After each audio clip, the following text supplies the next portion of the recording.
Hey everybody, this is PD from Spinner Rack, and today I'm going to do a story from Jim Steranko.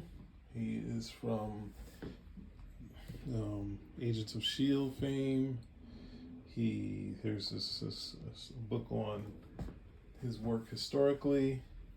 He did one of the first graphic novels, and after leaving comic books, after doing Captain America, a bunch of other things, he decided to do his own media magazine called Mediascene, which had comics, films, undergrounds. It would talk about everything, right? So it's kind of the first, but not. It's hard to call it wizard. I would call it like, well, I guess you can say maybe like an Entertainment Tonight for comics. No, let's see. If I can't think of a good, like Neon, if you remember Neon, that film magazine. But this deals with comic books and a bunch of stuff like that. So right here, you talk about the drugs in the comics, and there's a comic story that Steranko did in this comic scene, which is a classic. It was something that was a giveaway to kids, because Byron Priest, he, see right here, especially the block issue, talking about the give out that they give, which would be this comic called The Block, right? And it also talk about drugs in comics. So here, you have comic scene. It's like a, similar to like a newspaper. I flattened it out because I just wanted it flat. I didn't want it folded anymore. And I've realized if you need more Steranko, this kind of the book to get, because and he might have more copies. I got 2 of this issue because it was just like, I know how I am. I read things a lot. Well, I read things I like a lot, so it probably turned into, Swiss cheese. So I bought a second one, and I had one flattened down and one not. Then I've just flattened both of them, right? I think this is what artists would do. They would take their newspaper strips, they're folded, and they flatten them and have these flat files. So that's how you have those things. So, and this Mike Hinge looks like some of the stuff we've seen Steranko do. I would wonder if they work together on anything, right? This gorgeous stuff. We've seen Steranko do sort of books similar to that, or motions, or things like that. Maybe he helped on things. Who knows? Right? They have Marvel news and some national, which would be DC news. And we get right to it. Order for a History of the Comics Part 2. Supposedly there was supposed to be more volumes, but they only did 2. Right? And basically, Byron, who's the publisher of Steranko's graphic novel, Red Tide, Joe Chandler, talks about hearing these stories about 12-year-old boy being picked up with drugs, or 9-year-old, using and stuff like that. So he was like, hey, we should try to get this drug story out to kind of help the kids, to kind of tell them not to use drugs, right? So he remembered back in the days, EC did a story called The Monkey. And the monkey was really dealing with the uses, obviously the monkey in the back, dealing with injecting drugs into your system. It's on the cover, and it shows the horror of doing stuff like that. And then, but he was thinking to reproduce that, because it's only been like, hinted in stories. He's talking about the monkey on the back in this other movie, The Man with the Golden Arm. But there was not too many things dealing with it, so the kids could kind of look away from it, or see the horrors from it, right? They would just be kind of bits. So he decided, hey, maybe we should do something new, right? So he tell a story. He had an idea, which he sent to Jim Steranko. Steranko got the script. He decided to do his own story based on that thing, and they had it done. But then they had to decide, what we're going to do? How do we get out of there? So it took a while we get it published, and then they started giving out, and teachers started picking it up and saying, oh, this would be great for my kids. Kids love comics, even though it wasn't like a colorful sort of thing. And his angle was you had DC with their Green Lantern, Green Arrow drug story. They had Spider-Man with his story. And the feeling what the kids needed was something that was kind of based in reality, with no superheroes and nothing like that. Of course, in Hollywood, you had stories that deal with drugs. In the 70s would be Shaft and Superfly. And they say here, Superfly, of course, is a big-time drug dealer getting out. But it's still positive because he uses drugs, and the cops are the bad guys, this, that, and the other. So it doesn't really do anything to deter people from using drugs. Even though the steps Marvel and DC, took possibly help, but the idea was to make sure this gets into hands of kids. So we had the story, The Block. Now, in my neighborhood, that's what, it wasn't called the hood. It's actually called The Block. It's in a black neighborhood, formerly a Jewish neighborhood of East Flatbush. And we live right near Crown Heights. And we routinely called our area The Block. This took a mythical type of thing. And it would be like, oh, I don't hang on the block no anymore. Oh, see, this don't be coming around the block. That sort of talk, right? I mean, in the school park, obviously there was graffiti, not on the houses, but who knows what this wall is? This is representative of the brownstones that you can find definitely in my area of Brooklyn. You can see in Harlem, less so in Queens, but they had projects in there. So it could work for any sort of area that had a block. So kind of this subject matter would be here. And this is kind of setting up a little game thing. Now, there are going to be some things as far as names which are dated, but the story itself, it really isn't. The story still kind of holds up. It's a little bit, straightforward, but dated as far as maybe the outfits and the dialogue, but the subject matter still works, right? So here we have two kids, which is Billy Lee and Leroy, and they're best friends. Every part of this, well, I don't have a picture, but my mother used to bathe us in the sink when we were very small, in the kitchen sink. Here, the fire hydrant was a very big thing for me as a kid. Then playing marble. I didn't play marbles that. I guess I did. I can't remember. Can't remember everything, right? They're running from the cops, but as a kid, I routinely ran. We did running a whole lot. Some climbing, doing all this stuff.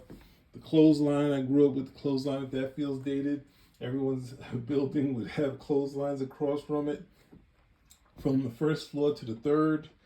Obviously getting beatings, listening to radios, reading comic books, all of that stuff is a part of my growing up. And then we have Leroy, who is got a little delivery job. And this happened in my neighborhood. People would have little, ice cream parlor jobs that would get ranked on about the job, and this, that, and the other. I forget the one guy, regretfully he passed, but someone gave him a different name that we called him, which was, being a-hole kids, right? So they kind of tell him and kind of guilting him to come back to the block. Now, a friend of mine who was kind of said that stuff, he was kind of doing his dirt outside of the block. But at the same time, we, as kids, you kind of stuck doing the same things and silly stuff. And it's always good to find a way to get out. But they kind of say, hey, don't forget about us. Now, these guys, I guess he's old. They go from when they're kids to being late teens. So you kind of see kind of the tougher element, right? And this is the thing I hated. And this was in the 90s, so people asked you for a case quarter, or they pat your pockets, see if you had any money. And that turned for me to say, not to spare, right? So you have a dated name, which is the Black Cats. You don't have like the Crips, Bloods, Decepticon, or Decep, BMW. They had other ones, Low Lives, that sort of stuff. So you got those ones. I guess those names still hold up in comparison to Black Cats, but you never know, right? So he kind of pushes back. He's working this thing. Billy Lee is still hanging out in the block, but he's obviously smoking and getting high, right?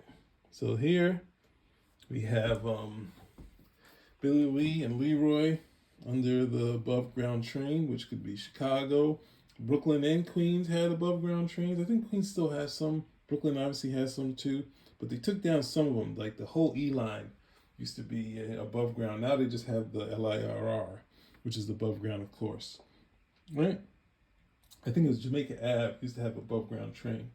Right? So they finally meeting up, and he said, "Hey, I'm kind of busy." He said, "You're going out there trying," and he's like, "Come on, making a fool out of yourself." So he takes it in, and he's like, "You know what? I'm kind of, we're doing this. I'm not sure what it is." So he's kind of doubting himself. And he gets with these musicians that he hasn't told anyone about, and they say, "Hey, knock it off. We've been practicing all these months to start splitting up now. Get your head straight." And they kind of get him on the right path, right? And at the same time, months go by, and Billy Lee's a mess, and he's like shooting H. They're not even sure what he's taking right now, right? It's going so bad for him, right? But Leroy comes back. He's made it. He's found some success as a musician. He wants to hang out. They're happy to see him, right? It's cool. There's so much other stuff going on in the backgrounds of here. Like Steranko really could add a lot of story in here at the same time. But then we see on the roof we have Billy on there, and he wants to get another hit, right? Instead of, well, he's like, I guess he's out of money and he's kind of having a bad trip, or he's coming off one, and he's losing his balance, and then he slips, and his friend didn't want him to go through that, and then then his shoe is there in the drain.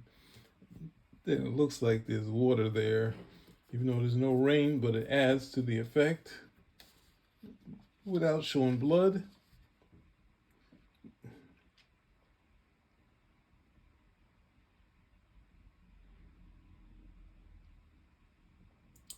And so to hear that, they call an ambulance.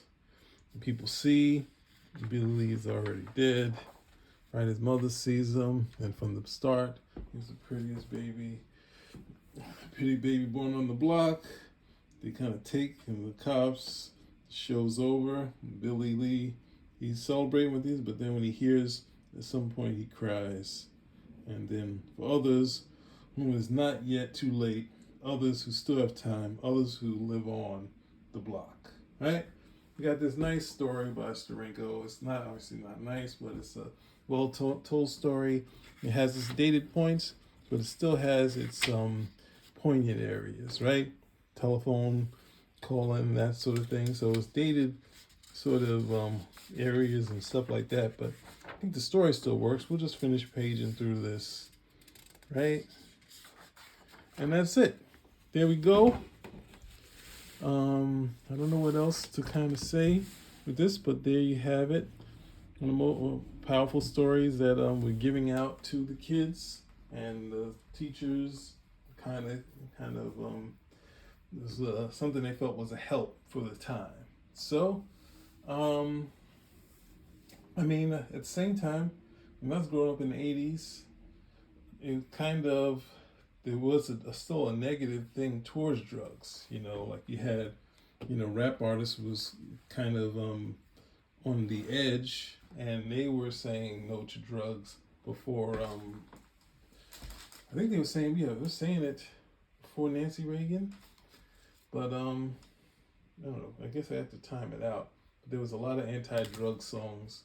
So I can't really tell you what did what or why there was a negative push within the community, which was good, but it was. And you have this in the 70s trying to help out. So, Steranko putting together a short story. And even look, I think I didn't get to talk about this it's some sort of rhythm to Steranko's work, which almost works like the way music videos work, even though they're not the same sort of medium. When you do this multitude of images, it's kind of like MTV thing. Now, this is just a bunch of random images from the story put together, but it actually seems to have its own rhythm, right? And this is kind of what works with Steranko's thing. And Steranko also in his work kind of does storytelling where you can kind of read it from any direction. So it's kind of where he takes a smattering of images and kind of puts it together. You can kind of see that. I think he did something like that, a collage type of thing with panel borders. But I think in Captain America 1:11 they have the "Tomorrow You Live, Tonight You Die," and it's kind of, in my mind, always been like a music video. You can almost hear the music in that scene. So, I guess that's my last bit. I'm a big fan of Steranko, and I think I've done a bit where I showed you guys his Harlan Ellison pieces. Hopefully we can do more. Spinner Rack out.